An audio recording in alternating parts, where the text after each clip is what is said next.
Hello and welcome back to the Chip and Charge Tennis Podcast with me, Nick Morrell. And me, Carl Babbage, for our second catch-up of the Australian Open. Yeah, Carl, we've got the round 2 of the Australian Open to get into days 4 Mm-hmm. and 5 at Melbourne Park. Again, Carl, like we said in the first round, not much in terms of big names losing or exiting or being on the ropes or looking in Yeah. difficult situations has happened.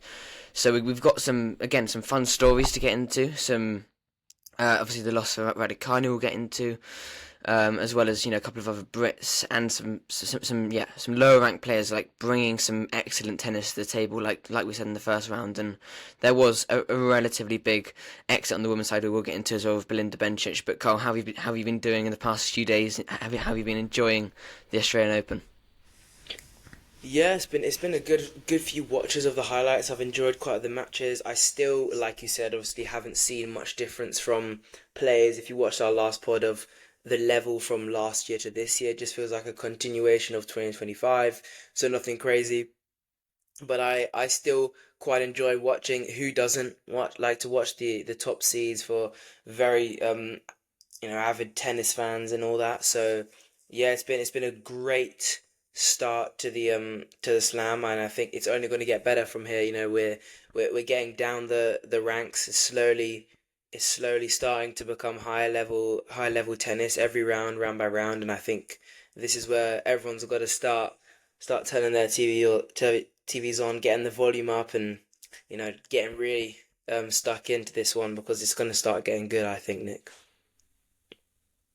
Yeah, not too many stories like in terms of day 4. We'll probably start on the women's again because I think Mm. that is where most of the intrigue, especially on day 5, has been. But we should probably start with day 4 and a couple of results there. And I think probably the place we should lead is Emma Raducanu's loss, Carl. Not, I mean, this is kind of without British bias because obviously we do have we are from Britain, and yeah, Raducanu has lost to Yes, true. Anastasia Potapova, 7-6, 6-2 in the second round.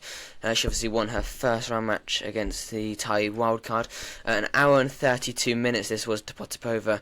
Yeah, Raducanu did not play a great match in this. In these two sets, it was a pretty poor, I'd say, performance from Raducanu. And look, we said at the beginning, like, probably not expecting a big run here from Raducanu because she had been injured throughout a long time in that off season. She'd made changes to her forehand. She's relatively new with Francisco Roig, her new coach. Not too new, but relatively new. And I just kind of felt we needed to give Raducanu a bit more time, to warm into the season, to warm into this new forehand technique. I think those changes to the Raducanu forehand in terms of technique are over and have been, finished and concluded in the off season. But that forehand was looking ridiculously ropey, in this match against Anastasia Potapova.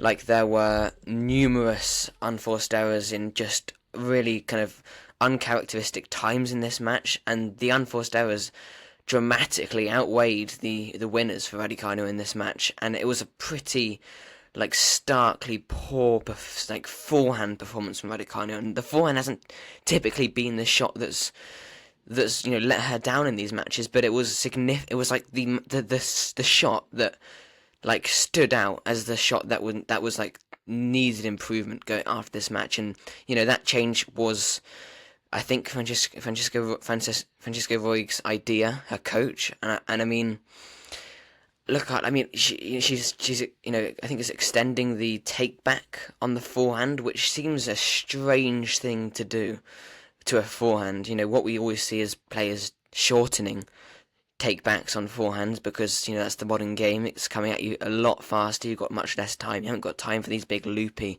take backs. But yeah, this Raducanu forehand just Carl simply does not look like it's working, and that showed in this Potapova match. And it's a real shame we're not going to see Raducanu Sabalenka, which is the match I think we were all looking for and highlighting for in round 3. But we've got Potapova Sabalenka instead, Carl. Yeah, I definitely saw her game kind of deteriorate. To be fair, when I watched the first match, I didn't see much wrong with the forehand. It was a little bit on and off, but I think she slowly got better throughout the match. This time, I think even from the beginning, the first few games and everything were were not smooth at all. Excuse me, I think it was a close first set, obviously it being 7-6, 7-3 in that first set, but Raducanu just didn't have the level to not even just match Potapova, but the points that she was playing were so many unforced from Raducanu's forehand. It's like when I watched it, it seemed to me like there wasn't any confidence there, or there wasn't, probably because of the fact that she's been working on a change of technique. Like you said, maybe the technique's worse for a game, maybe it's better. We wouldn't obviously know. Right now, from the results, it's seeming like it's worse, but things take time. We can't just judge too quickly, and I think that it was just not working at all. And I think once you get a feeling that once something doesn't work in your game, especially something that you've been trying probably very hard to focus on, the rest of your game slowly starts to go out of the window. The mentality goes, the serve, the backhand, everything, and that's kind of what happened in this match. As in the second set, she lost quite badly as a 6-2 defeat. So it was quite a landslide compared to her first set. And that wasn't even Potapova's doing. I just think that unforced from Raducanu overweighed everything else, and yeah, it was not a good watch in the end as Raducanu ended her her kind of a run in this Australian Open. But yeah, I think give it time. Hopefully, if she doesn't want to end with her coach, and if it's not going the right way, it's only the first few tournaments of the year. Let's see what she can do in the lower level tournaments, still on the tour. Hopefully she can still do good things and come back stronger for the French. But yeah, I still think it's going to be difficult for her to use that technique with players who hit with such power. And yes, you need the power and the time to take your racket back and stuff like that, and that's more of a technical side of it. But at the same time, like you said, a lot of players are trying to shorten their take back, get the timing down, really focus on moving through it and all this other stuff. But I'm not going to go into it crazy. But yeah, I think maybe her coach has got reason behind it, and it's a long time game. It's a long time game. She's still young. She's got ages to do what she wants, and hopefully it gets better. But yeah, for now, that's the Brits. That's the Brit are gone. Our huge hope, Nick. She's out, but Yeah, yeah, the last of the women on the side. It was exactly. a long campaign for the Brits on the women's side of It things, was, ending on day yes, 4. Cool, we should probably move over to Rod Laver Arena, and I mean Sabalenka, just phenomenal performance by the qualifier, 6-3, 6-1, dropped us 4 games. I don't really know what to say apart from Sabalenka continuing her phenomenal form so far in 2026. I mean, also a win for Andreeva, similarly unbelievable level against Sakkari, 6-love, 6-4, no signs of any poor level in there, or I think she's yeah, just looking to go deep, and I didn't even have her making the quarters, but yeah, like in hindsight, definitely now I'd put her knowing the level so far. I think we should also, touch upon Jasmine Paolini, Carl, 6-2, 6-3 over Magdalena good Freck over on the performance. last match on John Cain Arena. That was very much rain delayed. I think it got moved over to the second court potentially, or maybe it got moved over to John Cain. But that was, again, I mean, Paolini looked phenomenal, and I don't really know what kind of to add to that match, as well as obviously, many other players, top seeds, not really struggling on day 5, including Mukova, Towson got through against Kudermetova. Any kind of performances from these players that kind of, that kind of solidify in your mind that they are going to go very deep, or anything you noticed from these matches? I think for me the one was Andreeva. Like, her level was phenomenal, and she potentially is actually for me a one I'd put in that I would not be surprised if in a couple of weeks' time she's the one walking away with the Australian Open title, because if she continues the level she played in the latter 2 sets against Vekic and this match against Sakkari, like, it's going to take some stopping Mira Andreeva, Carl. Like you said, there's a lot of good C2-1 matches. Like Dana Schneider, I think she did well to get through that one. It was a good one. I saw some of that match, and it was a very tough battle, as she lost the first set to Gibson, the Australian. Obviously, again, home crowd. She's got a lot of support, like we said many times in the past, with how tough it is to get through a player who's in their own country. And the same thing happened with Hailey Baptiste. She won against Hunter in the round of 64 as well on the ANZ Arena. Another Australian defeated straight set 6-2 6-1. So I would probably say it was a good day, quite a chill one with decent results overall on the grounds. Not many like battles and stuff like that. Yeah, you had Clara Towson and obviously, like I mentioned earlier, Dana Schneider. But to be fair, nothing really caught my eye, on this day with any insane results. It's kind of what we expected, like we said. If you watch the original preview of the Australian Open, we put our predictions out and stuff, and we did say that Sabalenka was going to win. We said Goff was going to get through a match comfortably, and Dreva or Svitolina as well. So yeah, I think we had it quite well, I think. But I think the one we did get wrong was Tomljanovic, because she lost to Roos, didn't she, Nick?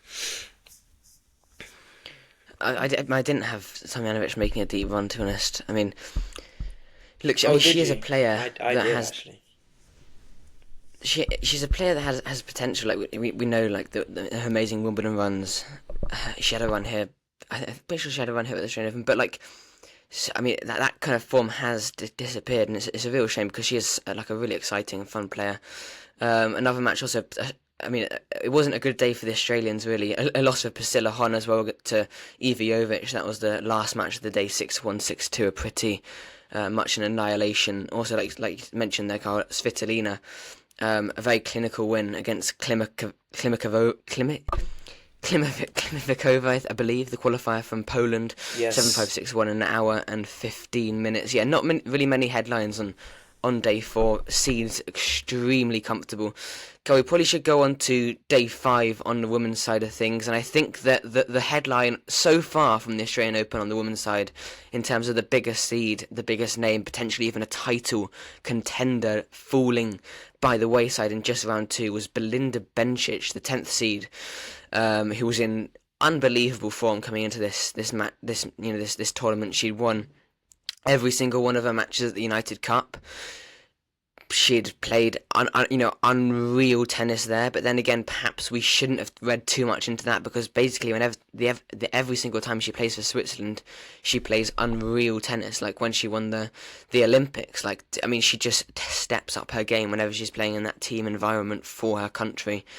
And yeah, maybe we shouldn't have read into that as much as we did, and as much as I did. I think I put quarters, maybe semis, but she lost to Nicola Bartunkova over on day 5, 6-3, love 6, 6-4 to Bartunkova. I mean, Carl, this was. Okay, there's the Bencic side to this, where she was not playing the level she played in the United Cup. She wasn't at her very best game, but like, I think we have to talk about Bartunkova, Carl, because she is. The other hand, yeah. I mean, just another brilliant find from the Australian Open on day 5. Like, this is obviously her first ever main draw at a slam. She's aged just 19. She's again another young Czech player. There is just so many young Czech players in this draw, and in women's tennis, it's unreal. Like, what the system they've got producing this many players.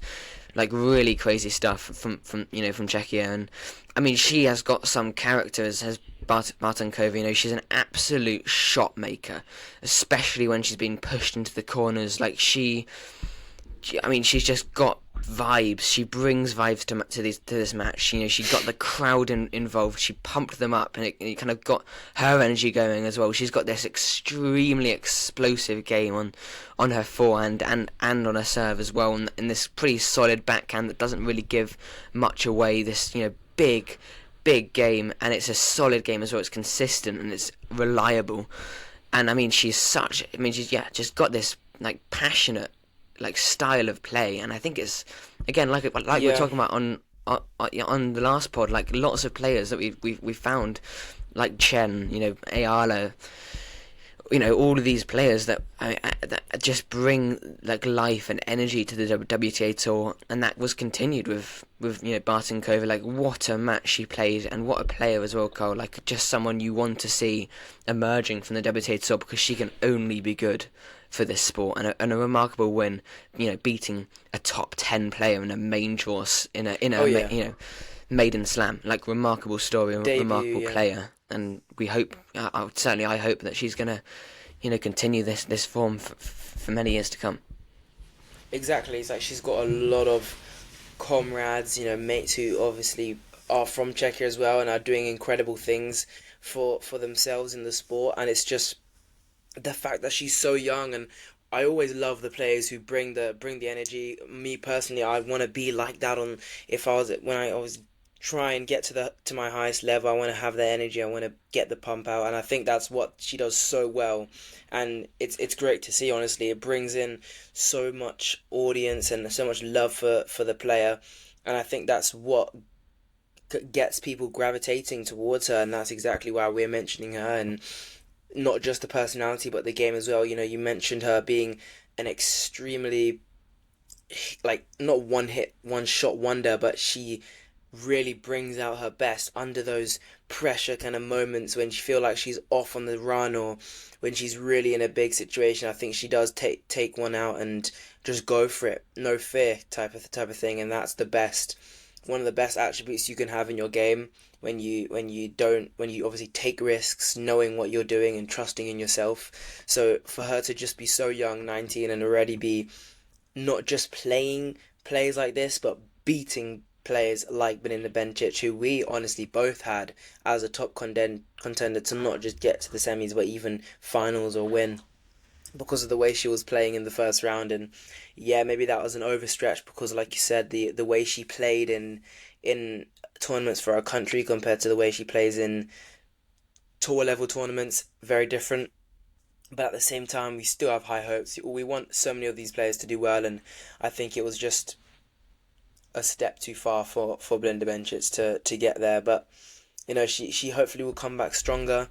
It was a good match, and I think a tough one, and also quite a roller coaster as well, because obviously after that second set, Bartunkova won it 6-3. Then that second set, Belinda Bencic won 6-love, so really dominated there, but then just couldn't keep the streak going. The momentum kind of left Belinda Bencic and went back into Bartunkova's hands, and yeah, it was close, but then she took it 6-4 in the third, and you can kind of see the way it was going from when you're watching the match. The tides of it shifted, and see what was going on mentally and everything, and obviously very strongly from what Bartunkova was showing with her personality and everything with the crowd. So it's exactly what you want to see in a slam, and yeah, she definitely deserved the win, definitely. And yeah, people are comparing her to a Federer and Alcaraz style I've seen before, I've seen in people's match reactions to watching her play for the first time. But big upset, and they're big players. Exactly, very fun.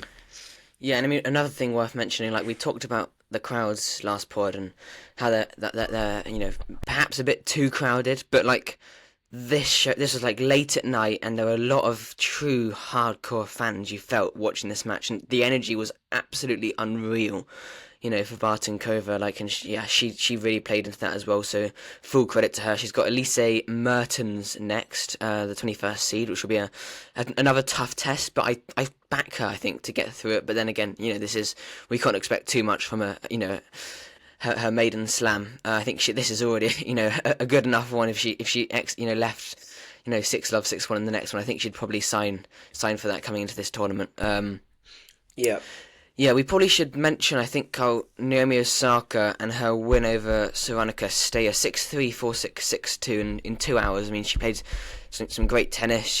She got back, well after losing that second set to win it 6-2. Obviously, Sorana Cirstea's final ever Australian Open. But I think we probably should talk about what happened, I guess, after the match between Cirstea and Osaka. Very, very frosty handshake from Sorana Cirstea to Naomi Osaka, and I think Osaka was a little bit shocked and stunned. I don't think she was expecting that handshake from Sorana Cirstea. that kind of coldness. And obviously Osaka, I think, was probably wondering what it was all about. And I think it emerged. I think she said in her post-match interview, did Osaka, and then later in her post-match press conference, as well as Sorana Cirstea, that Cirstea was getting annoyed that Osaka was, I believe, celebrating, saying "come on" between first and second serves, and after she'd missed serves, which I think is very legal to do. You can celebrate when someone's double faulted, like that's very much within the rules. And Sorana Cirstea asked the umpire at a point in this match, is she allowed to do that? And the umpire was very much like, yes, of course, you're allowed to celebrate when you've won a point, or even if you lost a point if you want to. But yeah, like I don't know. I think Osaka did not want this at all. I think she was a bit, I don't know whether she was sad, but I think it ruined this match a little bit for her, this win for her. Like, she does not want to get into these situations. I don't think Naomi Osaka, like, she's not someone that wants to get into all of these drama. I think she just wants to get on with the job. I think she wants to have fun. I think she wants to bring her best level, try and reel off the tennis we know she can all play, and then have a good interaction with her opponent, and then get off the court and do press and etc. etc. But like, I don't think she wanted this. I think this was really unnecessary from Sorana Cirstea, and to leave that kind of sour taste in your mouth, after obviously this is going to be her final ever match at the Australian Open. Like, I don't understand why Cirstea's really done that. Like, I mean, if you're gonna get annoyed with someone for playing, for saying "come on" after first and second serves, like, Osaka's not the main culprit of that under that WTA tour. Like, I can name many players that do that much more than Naomi Osaka. I just felt a weird incident, and one that I don't think Osaka wanted to get embroiled in. I think she was a bit, like I said, shocked when it did happen, and she didn't really know exactly, how to handle it. I think she handled it extremely well, though. And yeah, I mean, just a weird encounter from Cirstea, and I'm not entirely sure what she was trying to achieve from it, and why she was kind of having this gripe with Osaka. Yeah, I feel like Osaka was obviously celebrating herself, which is perfectly fine, but maybe there's some sort of unwritten tennis rule where you just respect the person's first and second serve. If she was celebrating in between first and second serve, I personally wouldn't do that. There's no need. But then if the point was over and you lost the point, and it was a big point. I think it was after the second serve. Every point's important. Yeah, so that's different. That's very different, because obviously first and second serve, nothing's happened. No one's lost or won the point. You can still easily win the point off a second serve. But the fact that if she's celebrating after the point's ended and she's won the point, yes, it can be a little bit iffy, because it's just like a factor of moral, not a factor of if it's the rules or not, because obviously the rules say you can celebrate whenever you want, win or lose, whatever. But it's just the fact that she's double faulted, or she's hit an unforced error into the net, or done something, and you go like, come on, like, celebrate crazy. I just think that's a little bit much. But if she wants to play mind games, which I don't think Osaka does, it's just who she is personally, and that's just how she plays. And so I don't think there was much of a problem with it, and I also like the way Osaka kind of lowered the temperature of the entire situation in the press room. She said that, this is what she said. She said, I'm a little confused. I guess the emotions were very high for her. I also want to apologise. I think the first couple things that I said on the court was disrespectful. I don't like disrespecting people. That's not what I do. But when I'm pumping myself up in my head, I'm not like, okay, now I'm going to distract the other person. It's purely for me, which does make sense. Glad that she apologised for it and takes accountability for her maybe doing too much, or she's in a zone. I feel like if you're on the court at such a high intense moment, everyone's watching you, so much pressure on you, like everything's going on. You're just on the court alone, like, people don't understand like how crazy that is just by itself. This is like her life, and so she does what she wants. If she wins a point, she can celebrate as big as she wants, and maybe she just didn't realize that it was affecting the other player, like in a negative way, not just to try and win the match with mental gamesmanship like some other players do, and that's fair enough if they want to go down that route. But I think she just tried to have an honest game and be true to herself, and so that's what happened. But at least she she definitely kind of ended the situation quite well. But yeah, overall a good performance from Naomi Osaka. Obviously, it was a close one, but yeah, she took it in the end, nice and well, and she's now into that round of 32. But yeah, I hope that she can keep this performance going, because she has been playing well, hasn't she, Nick? Been doing really well. She's having fun. I think that's the most important thing as well, because in the past she's had obviously problems with her. I don't want to say like problems with her mentality, but it's been mental health kind of problems, and wanting to be on and off with tennis and stuff like that. And she's in that kind of stage now where she's become more mature and wants to apologize and stuff like that. Just shows that she's not trying to be, not like the center of attention, but she's not just trying to get everything off her mind, and she's more calm now, more mature, and I think that's a really good place to be. And yeah, she's into the like I said, the round of 32 against Inglis, who beat Siegmund, we already talked about. And yeah, that's going to be another Australian V kind of clash, but we'll see how it goes. Hopefully the audience can be on both sides, even though it's probably not going to be. But Saka's a good enough player to get through that. But yeah, Nick, it's going to be a good one. Yeah, and like you said, I mean, she did apologise in her press conference because, I mean, for the remarks she made on that, on-court interview, and I kind of feel like, okay, if she wants to get that off her chest, like, fair enough, that's fine, absolutely, got no issue with it. But I don't think what she said on the on-court interview was actually that bad, to be honest. I think I don't think it stepped the line. I think it was, very much acceptable comments. And yeah, like you said, Inglis next, which should be a very fun match. But I think the match we're all looking for, Carl, really is Osaka against Świątek in the fourth round. So we're just one match away from achieving that. Inglis, like you said, Carl, a fantastic win over Siegmund. I mean, we talked about antics with Sorana Cirstea. Like, Siegmund is the most the player that gets involved in the most amount of antics, pretty much out of anyone on the tour. I mean, she just lives to wind her opponents up, and yeah, fantastic win, 10-7 in the third. I mean, obviously an Australian home hope, and yeah, that she'll have. I hope Osaka's got a bit of support, but I think she'll have the majority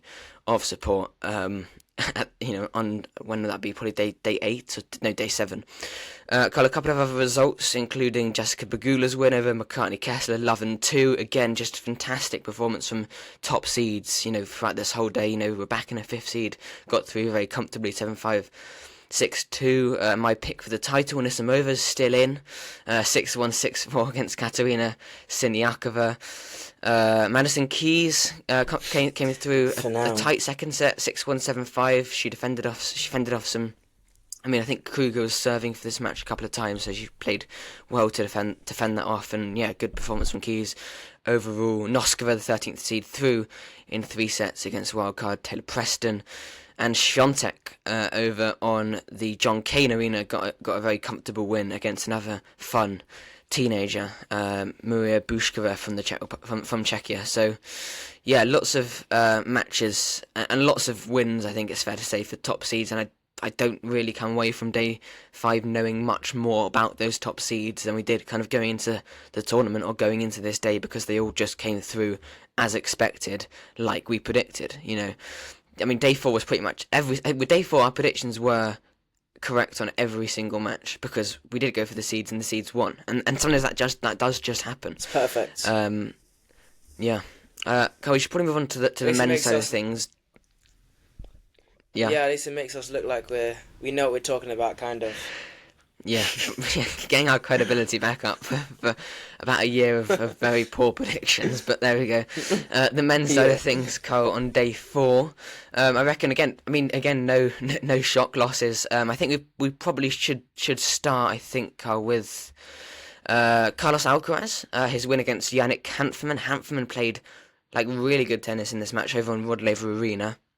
It was 7-6, 6-3, 6-2 to Alcaraz. That was nearly 3 hours. Like, this was a long match, and Alcaraz was definitely pushed against a player who's got an unbelievable serve, a big forehand, and a relatively solid backhand.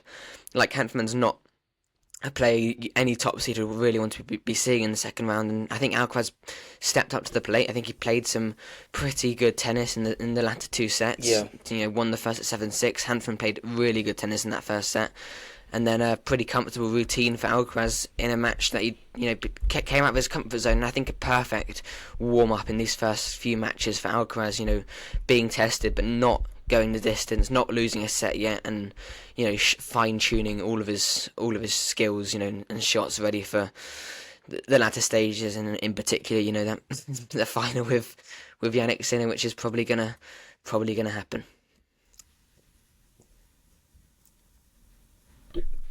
Yes, I definitely agree because Alcaraz level, smooth sailing. I think obviously we've talked about this many times of the fact that he slowly gets better throughout the tournament, carries on, and I think that's the most important thing. As obviously he's playing good players, and he's going to keep playing good players every single time he steps on court.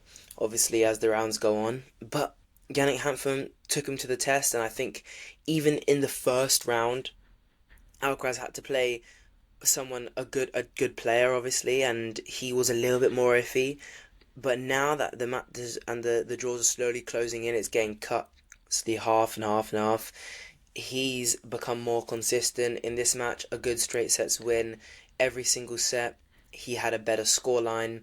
Every single set, I think he slowly increased his level. Didn't drop focus, and yeah, he had a good win. He always has a shaky start, playing even, filling them out. He knows he's got time and he's got the stamina to get through it. But yeah, making it a very good win there from Alcaraz, and as you say again, that the number one from Spain is now into the round of 32 to play against Corentin Moutet, the Frenchman, first seed and 32nd seed. Moutet beat Zheng, a qualifier, who actually had a very good win against Korda. But yeah, a good draw, I still think, from Alcaraz. It hasn't really, I wouldn't say it has opened up because, like we said before, Bublik's still in there, Dimignor's still in there, TFO's in there, Tommy Paul's in there, Davidovich Fokina's still in there. So he's got a lot of seeds to still get through, and it's going to get tougher. But I think he'll be able to handle it, Nick, and we'll still probably see an Alcaraz in the final. Yeah, like I said, Moutet next, that should be fun, but yeah, Alcaraz, I don't think he's going to be tested, too much against the Frenchman. But I think he should hopefully bring some vibes and some crowd support because he's a shot maker and a real trickster as Corentin Moutet. Demon Urkel over on that third match on Rod Laver Arena got a nice win over Hamid Medjedovic. Medjedovic played some phenomenal tennis in that first set, but then dramatically faded 6-2, 6-2, 6-1. Demon in those last three sets, yeah, he's probably the player the Australians are looking for. Left in this draw, the sixth seed, some really good tennis in those latter few sets. Medvedev on the John Cain Arena as well. He came back like Demoner from a set down, 6-7, then won the next three, 6-3, 6-4, 6-2. He was tested, I think, a lot more than Demoner. That was a tight match, but he came through it, and I think that's the sign that this is the new kind of Medvedev in 2026. Like I think last year at Slams, he was losing those matches more often than not, and now he's finding a way to get through them. Rublev, a nice 4-set win as well against Jaime Faria. Tiafoe as well, another 4-set win. Lots of 4-set wins for top seeds. 5-set win for Fokina over Riley Opelka, and a 3-set win for Bublik against Fishevic in this kind of new era for Alexander Bublik, where he's being reliable, which is brilliant to see. He's looking also good, through. Yeah, he is really good. I mean, potentially could challenge Alcaraz probably. I've probably got him to maybe even make that quarter. Zverev against Muller, 4 sets to Muller. But Carl, I think the match we probably should talk about most. I mean, dropping our British bias is Cam Norrie over on court 7, I believe, against Emilio Nava, 6-1, 7-6, 4-6, 7-6 in 3 hours and 18 minutes. I mean, this was broken up with a rain delay towards the end of it. A lot of people left the stadium at the end of that, but there was still, I mean, and I have to say, immense British support out there on court 7, like the true, British fans who that rain was pretty much nothing for them. They were sitting through it probably, that's, Oh that's yeah. the average day here in the UK. But yeah, like really packed crowd. I mean, not a packed crowd, but the crowds that were there clearly had a bit to drink and were chanting for Cam Norrie. Gave it And their all, Norrie, yeah. and Norrie was absolutely loving it. I mean, he said in his post-match press conference, "Where's the after party?" He really lent into these pockets of crowds and fans that were like cheering him on all the way. Like, what a vibe! What an atmosphere out there on court 7 for Norrie, and I think he absolutely loved it. And look, he did feel a little bit for poor old Emilio Nava. He had a couple of fans, but yeah, I mean, Norrie was the one that kind of stole the show out there. And I mean, he's beat Bonzi, Nava, two pretty good players in the first 2 rounds. He's got Zverev next, and I think he could challenge Zverev, because Zverev is someone that potentially doesn't like balls to keep coming back at him, which Norrie will consistently deliver and probably nail his backhand. And I think I'm not quite on upset watch for that match, but I would not be too surprised if Norrie beats Zverev. But then Zverev has looked good in these last 2 rounds.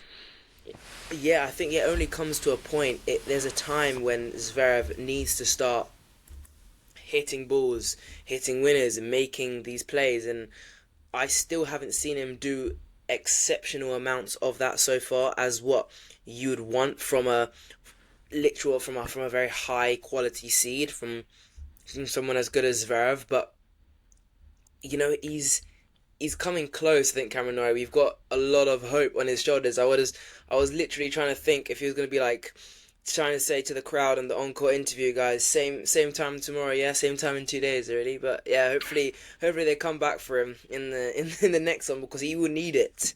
He will definitely need it against Zverev. But yeah, it should be an incredible match, and I even might put Cameron Norrie to take him, because it's going to be fun. It's going to be interesting. I think if Norrie plays a little bit better, I think he's still obviously been playing high quality players, but let's be realistic. Emilio Nava is a very different player to Alexander Zverev. Zverev's got a huge serve, good backhand.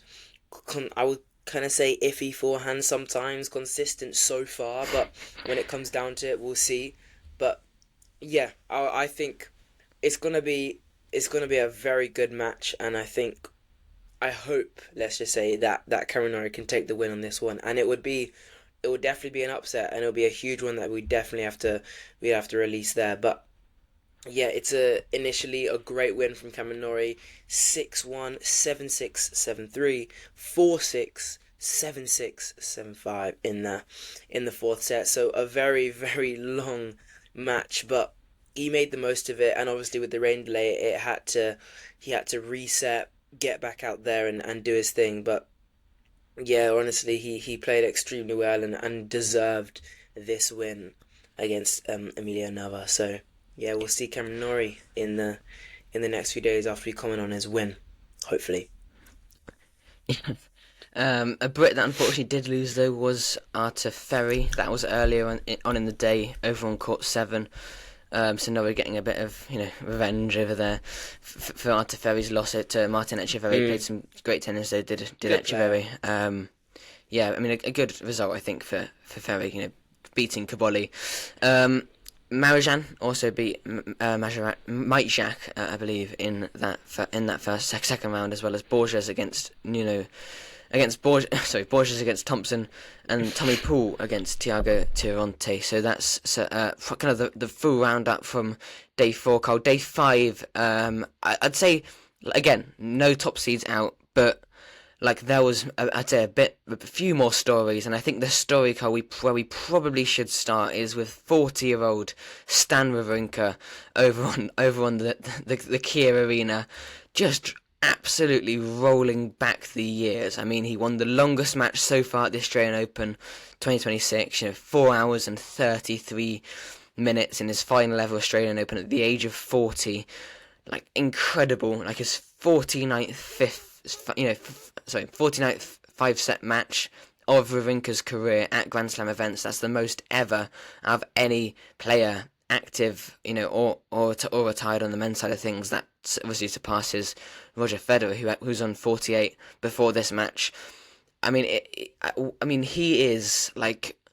How is he doing this at the age of 40? Like, beating Arthur Gea, the qualifier. He's a qualifier, but it was still like a phenomenal, kind of otherworldly effort, from a superhuman effort from Stan Wawrinka to be doing that, like, defying the laws of aging. Like, I don't know, it's incredible that he didn't have I was expecting throughout this entire match, especially when he went down 2-1, some sort of physical decline, some sort of a decline in, whether it be fatiguing or whether, like we saw with Monfils against Sweeney, like a significant loss of, stamina from Gael Monfils in that match. But Wawrinka just kept on going, kept on, fighting through. An absolute Iron Man is Stan Wawrinka.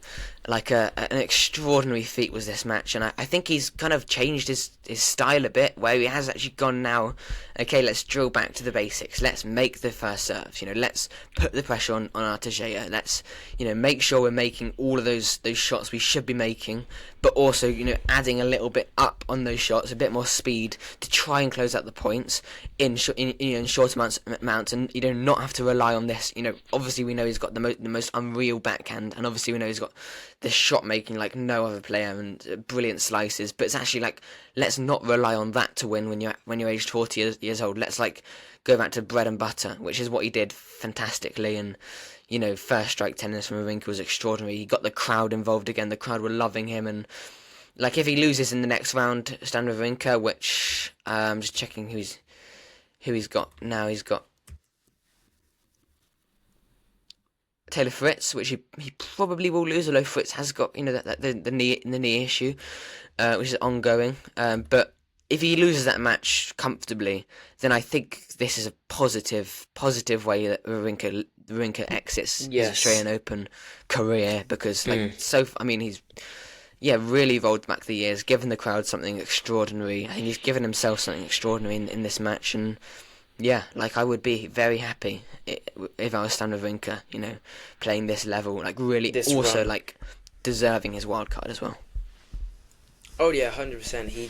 He's definitely proven that he deserved that wild card, because obviously making not only the round of 64, but now getting into the round of 32, he's very high quality tennis, and he's really putting a lot of effort into it. We'll see if his body can keep up with what he's been doing, because yes, this is just one match and he's gonna have to continue. And he seemed obviously absolutely knackered by the end of it, but I think he'll be able to recover. And yes, Taylor Fritz is a big hitter, big player, big moment, big pressure time player. He does well in those moments, but at the same time, Wawrinka has the experience on his side. He knows what he's going to do. He's got an obvious game plan that we've just mentioned about playing simple tennis and doing what he needs to do right. And that's been working for him so far. So let's just see how he does against Taylor Fritz. He's got a day to recover and then come back again.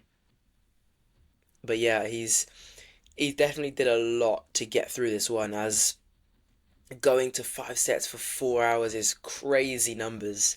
It was looking, I don't want to say disheartening, but it was looking bad in that 4th set, when obviously it was so tight by the end of it, and then he just managed to pull it back 7-5, and he still had another 5th set to go into, and then it went 6-all, and he just took it there in the end, just pushing a little bit more than Arthur Gea, the qualifier from France. But no, he deserved that one, and he deserved the win, and I think he's definitely going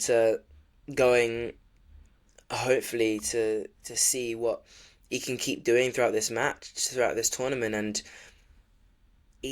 Arthur Gea he's only 21, so if Wawrinka can beat players at this level, such young players, you only can tell if you couldn't even tell if he's one of the most oldest players still playing the tournament and still doing his absolute best. There's obviously reasons behind it, but he's putting in a grafty amount of work and really getting it through here. And you never know, he could keep going and he could carry on beating Fritz and stuff. But yeah, the level's definitely there, and the fight is also just firing. And so yeah, let's just see how he does on, what will that be? That'll be a day I Day don't know, 6. day, will it? Yeah, day 6. Yeah.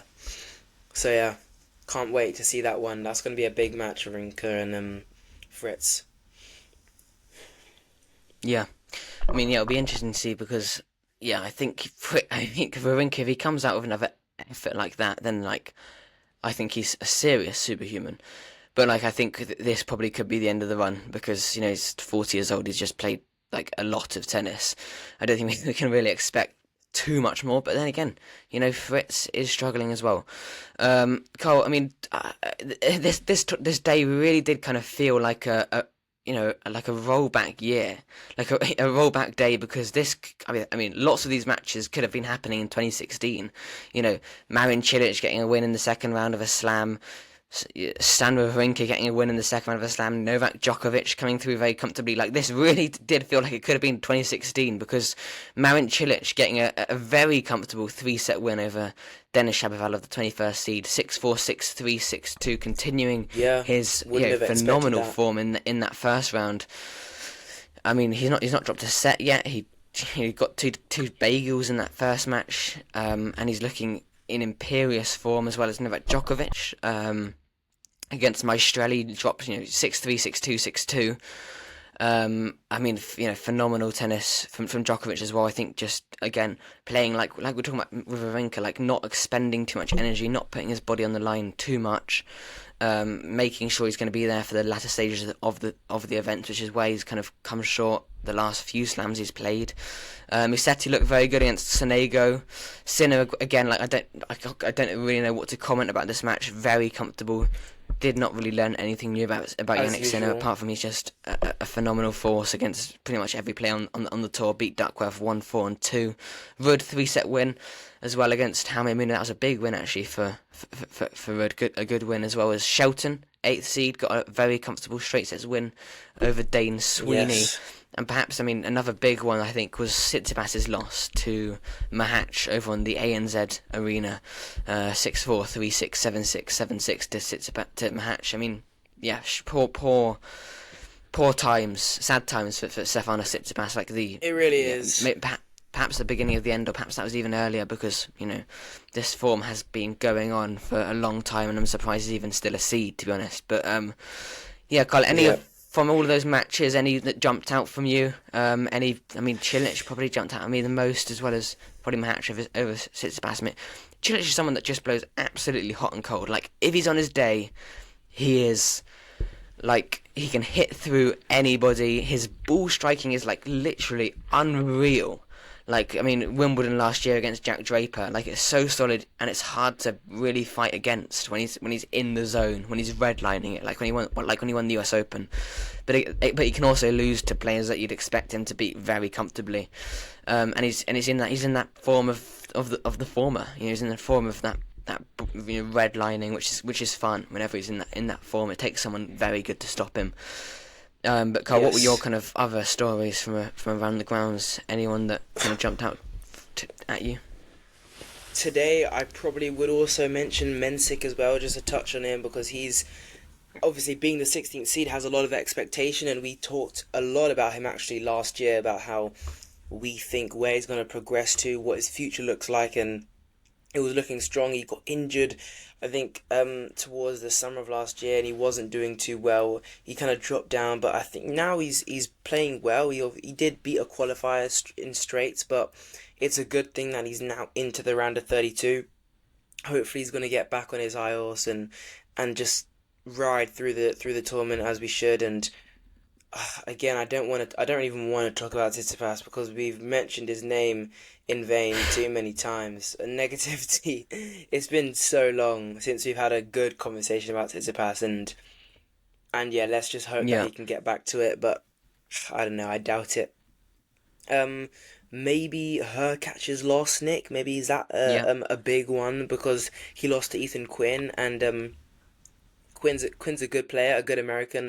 Another thing is that there's a lot of Americans, not just in the tournament but playing today. You know, Ethan Quinn won, Elliot Spizzery won a very long match in five, and Bashverdi did lose to Kachanov, but still making second round is good. Fritz obviously winning and Ben Shelton winning. So many Americans in it for the men, and on the other side of the women's, you had a lot of Czech players. So you'd expect it from the Americans to have a lot of high level players, but not so much as the Czech players. They're definitely doing well.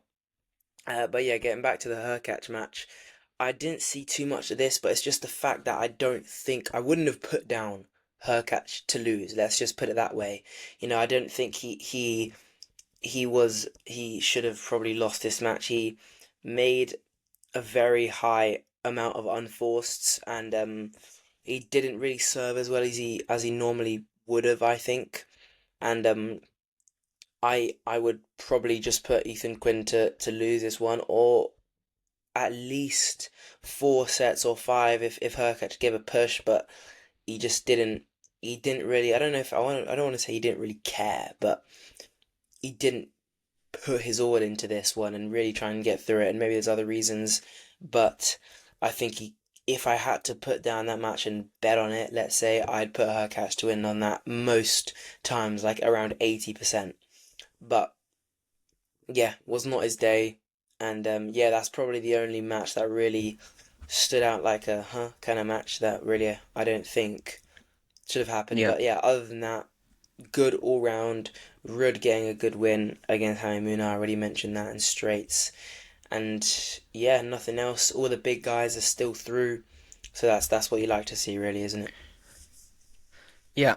Before we go, Carl, we should probably look ahead to the first round of the first day of action on round 3.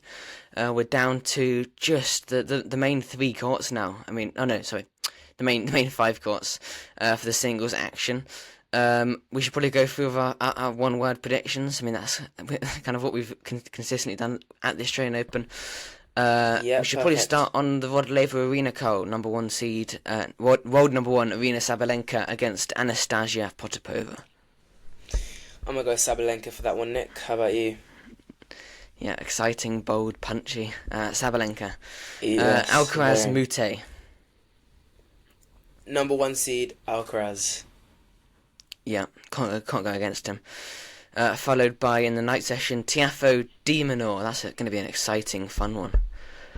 It's going to be a very exciting one. Hopefully they'll both bring the crowd in, probably Dimignon more so, but maybe that's going to play to his advantage, and I just don't think TFO has this one. I'm going to go for the 6th seed, Dimignon, slightly, but you never know. I'd give this one a 60-40, maybe 70-30 to Dimignon, but yeah, statistic-wise, I'm going to go Dimignon. Yeah, I'd say 60-40 to de Minaur. Yeah, it should be good though. I mean, yeah, Tiafoe's. I think that's got potential to go 5 sets, maybe 4 sets. Rusa against Mira Andreeva is the final match on the Rodleva Arena. I'm going to say Andreeva. She's been playing exceptionally, so I'm going to hope that she keeps the streak going and she wins this one. Yeah, I agree. Margaret Court Arena starts with Daniel Medvedev up against Fabian Marozsan. I know who you're gonna say, so I'm gonna lean towards Medvedev, but I don't need to get angry. So yeah, I'm gonna go Medvedev for this one. Yeah, I agree. I mean, he's my semi-final pick, I believe. So yeah, I mean, hoping he gets through. Goff Baptiste, Haley Baptiste. Carl, who's winning that one? Go Goff. I don't think it's gonna be as messy, scrappy as it could have been, but it could be. But I think Goff would get through this one in probably straights, I'm gonna say. Yeah, I agree. I think this again will be a good match. Baptiste is an exciting player, a very solid player as well. But yeah, I agree. I mean, Goff, you can't really go against the third seed. I mean, even if she's not bringing her best tennis, she's the master at winning ugly. The night session, Carl, kicks off it with Alina Svitolina against Diana Schneider. Carl, who's winning that one? So it's tough. I'm gonna say Svitolina, the 12th seed. She's been playing extremely well. Diana Schneider, I'm not gonna take anything away from her. Very good tennis. It's probably gonna be close. I don't want to give you a score prediction, but I'll probably say straights. But nah, Svitolina to win it. Yeah, I agree. Svitolina in straight sets. I think we have to keep going until at least we disagree on at least one prediction. Yeah, at least one, yeah. That's followed by Bublik against Thomas Martin Echeverry. Who do you think's going to win that one? Bublik. Yeah. No, Bublik. Yeah, Bublik. Can't go against this new Bublik that we're seeing. John Cain Arena, Carl, starts off with Boko against Clara Towson. This is one we might disagree on. Potentially. I'm going to go for... I think I know who you're going to go for, so... I'm going to go for Victoria Mboku. I knew it. Yeah. Yes, I know you were as well. But I wouldn't be surprised if Towson won. But I'm going to back Mboko. She's been playing really well. Yeah. And again, just like another youngster that we just love to see, emerging into the sport. Tommy Paul against Davidovich Fokina, the 19th seed against the 14th seed. That is a real, if you're a big tennis fan, that's one to watch because there will be some excellent rallies in that one. Carl, who do you think is gonna end up victorious in that second match on John Cain Arena? I'm gonna say Paolini. Slightly, but Paolini. It's going to be good, but I think she's got that one. Paul Fokina. Oh, sorry, what am I saying? Paul Fokina, Paolini. Wow. I'm just looking too far ahead. Yeah. I already had Tommy Paul, guys.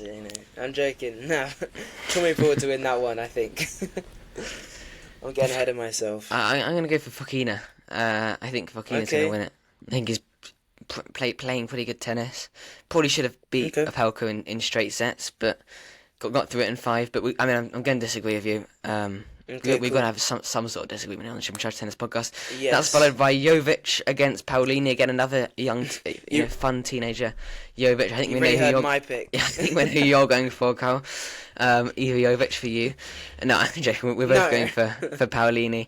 That's followed by Zverev against Norrie. Again, I think we know who you're going for, Carl. You're going to stick with your predictions earlier in the episode. You know me, I'm going to back the Brit. Yes, I'm going to stick with Cameron Norrie to win. So let's hopefully have another opposing view there. Yeah, I'm going to just go against you. Obviously I want Norrie to win. But I'm going to say Zverev because I kind of do have an inkling he might win. But I'm saying maybe 58%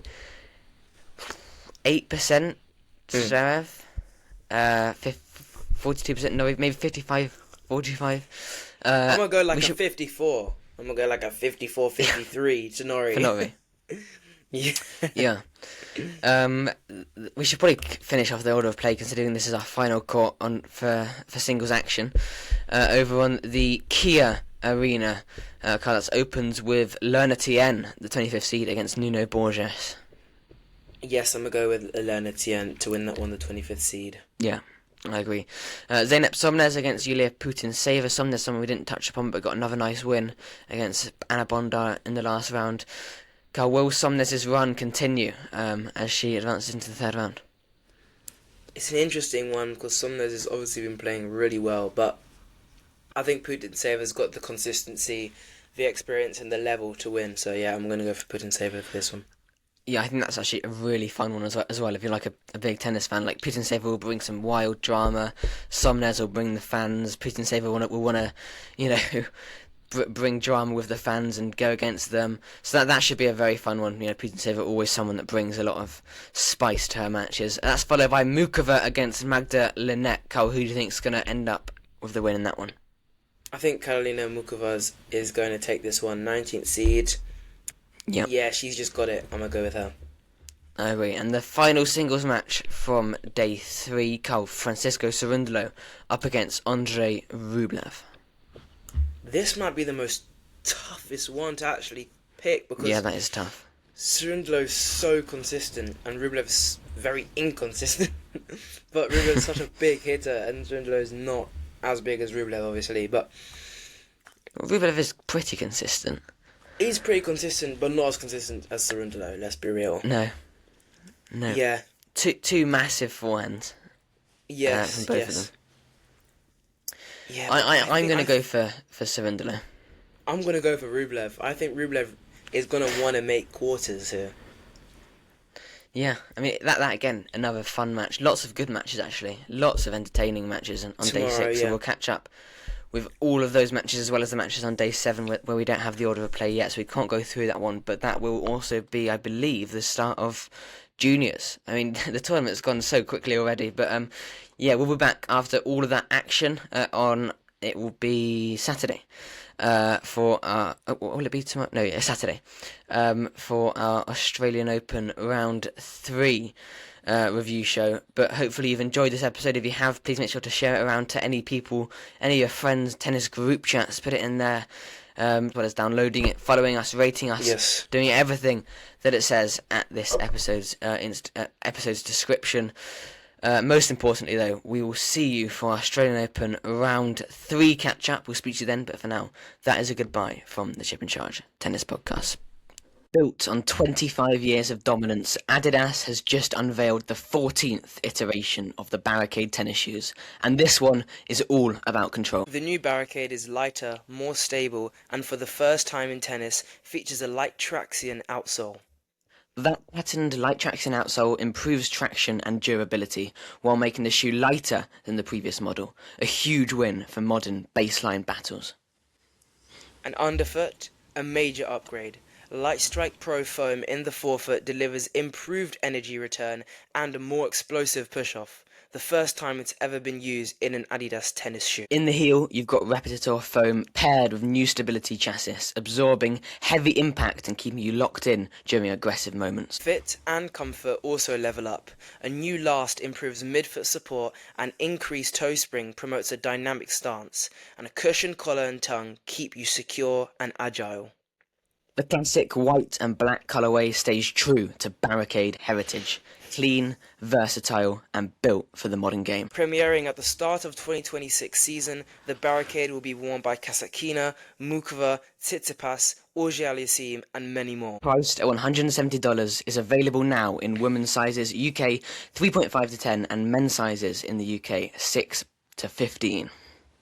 Shop now at adidas.co.uk/tennis shoe or via the Adidas app.